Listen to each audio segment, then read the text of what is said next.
What's up, everybody? I am super excited to talk about how I just got to 1,000 followers. Just happened actually over this weekend. So I want to kind of break it down, simplify as far as how I got to 1,000 followers. And we're getting started right now. Hey, what's up, health practitioners? If you are new here, I am a doctor in the Washington area and have my own practice. And if you are a health practitioner, whether you are a fitness coach, health coach, a doctor, or chiropractor, acupuncturist, whatever it might be, if you're in the health industry, I create content to help you health practitioners as far as simplify the social media to grow your business and other business strategies. So if you are interested in that, go ahead and hit the subscribe button. Also, give us a like if you like this video and hit the notification bell so you don't miss out on any other future videos that we do on this channel. So like I said, I actually just recently reached to 1,000 followers on my Instagram account. Now, my Instagram account is Dr. LeGrand. If you guys want to check it out, I will leave it in the descriptions below so you can actually see that the social proof. But here is a picture of me reaching 1,000 followers just recently. So I've just dived right back into doing Instagram. There's so many social media platforms, but I've made it my goal this year as 2020 as you guys follow my journey as far as how I build my practice with using social media. I've used YouTube a lot as far as growing my practice and Facebook. So Instagram's kind of a new one that I've decided to dive in. I've kind of dabbled it little bit by little, and just recently within the last 3.5 weeks, 4 weeks, I decided to really just go gung-ho and actually post on a daily basis with Instagram and start implementing these strategies that I'm going to share with you guys today. So for the last 3 weeks, before I started this whole strategy that I implemented, I was about at 600 followers. So within just 3 weeks, I was able to get 400 followers, which is huge because beforehand, I'd post pretty regularly and see followers come, unfollow, follow. I wanted to get really active followers, and as well as also grow fast. And these are just ways that health practitioners can implement it, so make it a little bit more simpler, because I know we are busy. We see lots of different patients. We're running our own business. We're wearing several different hats, and this can just be too much for us. Whereas, maybe some other influencers can have the time. It just depends on the person as far as where you are at with your own practice and how much time you have. So diving right into it, the thing I decided to focus on was focus on a niche. Focus on the actual type of patient that I want as far as what kind of target audience that I want to focus on. I find that is extremely important, especially with your whole profile on your Instagram, because if somebody wants to follow you, typically it's because you have more content related to them. So if we're talking about patients or just a particular client that has a certain health condition, so for me, it was ADHD. I decided, okay, I want to see more ADHD patients because I feel like that's an area that I can really help with since I grew up with ADHD and really can understand that. So I'm going to start implementing more content. So I started creating pretty much all my posts around ADHD. I started making videos. I started making, little quote posts as far as just, things that I say about ADHD and just typical health tips. And so I focused really down, and it isn't just ADHD, particularly more parents that have kids with ADHD or adults with ADHD. So really narrowing it down of who do you want to target? Who is your audience? You first need to do that before you really implement any of these other strategies. First, understand what is it that you want, what kind of type of patients you want to see on a daily basis. The thing you should ask yourself, what kind of patients do you like to see? If you could have it any way, start focusing on who that ideal patient is, and start narrowing it down and start making content towards those types of patients. Now, once you have figured out what your ideal patient is or client is, then you need to start making content around that type of individual. For me, it was ADHD, so I started making more and more content about that.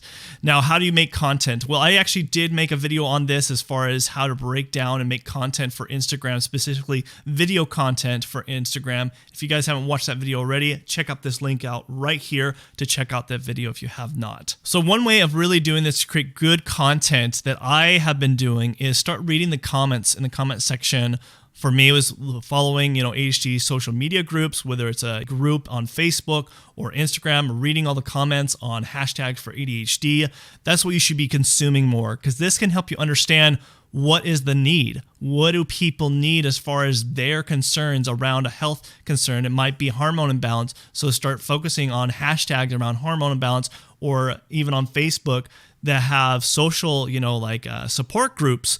Then start reading the comments. Then you could get a good understanding of what people really need, because sometimes us as doctors or healthcare providers, we get a little lost in the sciencey part of things, and our terminology might not really relate to people who are not in the science field or in the healthcare industry, trying to use verbiage and understanding the needs and the desires that people have, because then you can understand the pain that they actually do have. For me, it's a little bit easier because I grew up with ADHD. So obviously I can kind of understand more in that industry, but I still read the comments because I know sometimes there's certain myths because there's certain different levels of ADHD. The next tip and strategy is to be actively engaged. And I call this is something I actually saw from another video that I really liked there, a little breakdown. It's called CPR, which stands for comment, post, and reply. So the first thing that you want to do is start commenting. So being actively engaged on Instagram at first. Now this could take 5 minutes, 10 minutes of your time before you actually post. Now we're trying to simplify things, right? Because we are busy as business owners and as doctors or as, healthcare providers.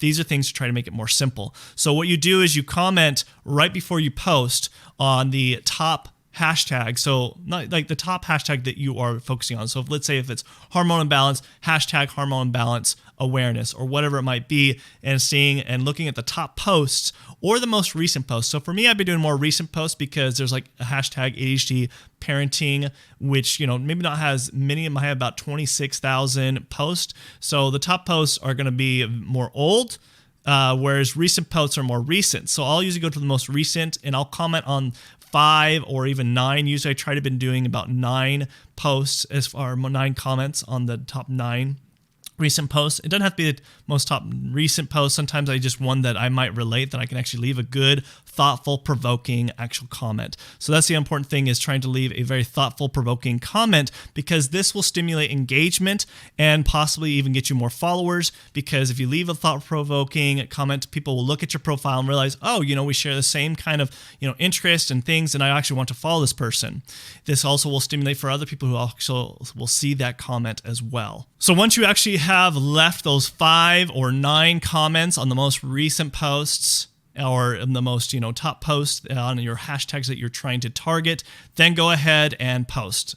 So that's for the, CPR part, is actually post, but post pretty regularly. For me, I've been actually posting now 2 times a day. I'll usually do a quote post, that's a picture, and then a video post. And I've actually broken this down so it's actually where I schedule it way in advance now, so it isn't overwhelming. This is very important when it comes to us health practitioners to try to simplify things. But what I would say is try to post when your audience are actually most active. And which is nice, what Instagram actually does, you can actually look this in your insights, if you haven't looked in your insights, to be able to see your audience and go to audience and see where your audience is most active. For me, it's about 9 in the morning and 3 o'clock, and then sometimes 6 o'clock. So those are different, times that I will typically post, because that's where my audience is most active. So the last part of the CPR is reply. So when you actually finish posting, after a while, you'll hopefully get some comments, and you'll want to actually reply to those comments. But more than just replying, what you should try to do is keep the conversation going. This will push your post further out, where it will see more people. It'll have further reach because Instagram will see, this is a more interactive post. So try to, instead of just saying, oh, thank you, when people say, oh, great, great picture or great video, try to actually ask them questions to further on them to keep on commenting. This will create more engagement. So these are my top tips that I have found. I will continue to kind of share my strategies on Instagram because I'm learning, but I just reached 1,000, followers and thought, this is the biggest growth that I've seen by implementing these strategies. Whereas before I would just post a lot and not really implement these strategies. So I hope you guys found this helpful. If you have any further questions as far as growing on social media, leave that in the comment section below. And like I said, if you are new here, go ahead and hit the subscribe button if you don't want to miss out on any of the future videos. And Jen, you can check out these videos over here. And then until next time, I will see you guys in the next video. Thanks. Bye.